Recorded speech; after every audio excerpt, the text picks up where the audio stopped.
খোয়াই জেলার চাম্পাহাওড় থানার অন্তর্গত চামা বস্তিতে পুরনো শত্রুতার জেরে এক পরিবারের 4 জনের উপর হামলার অভিযোগ উঠেছে। অভিযোগ, শশাঙ্ক দেব, সুব্রত দেব সহ কয়েকজন মিলে গণেশ সাধুকে মারধর করলে তাকে বাঁচাতে গেলে স্ত্রী নিয়তি সাধু, মেয়ে স্মৃতি সাধু এবং 65 বছর বয়সী মা সত্যবতী সাধু আক্রান্ত হয়েছেন। হামলায় সত্যবতী সাধুর মাথায় হাতুড়ি দিয়ে আঘাত করা হয় বলে অভিযোগ।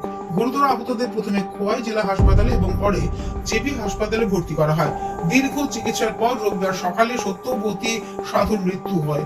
আক্রান্ত পরিবারের অভিযোগ, ঘটনার পরও পুলিশ সত্য প্রণোদিত মামলা গ্রহণ করেননি। ঘটনা তদন্ত অভিযুক্তদের বিরুদ্ধে কঠোর ব্যবস্থা নেওয়ার দাবি জানিয়েছে পরিবার।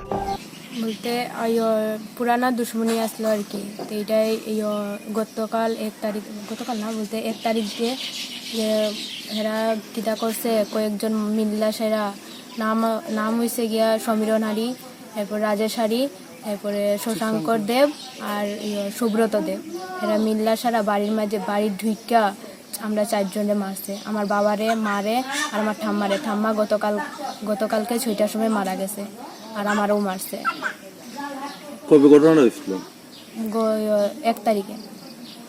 Bureau report, news update Tripura.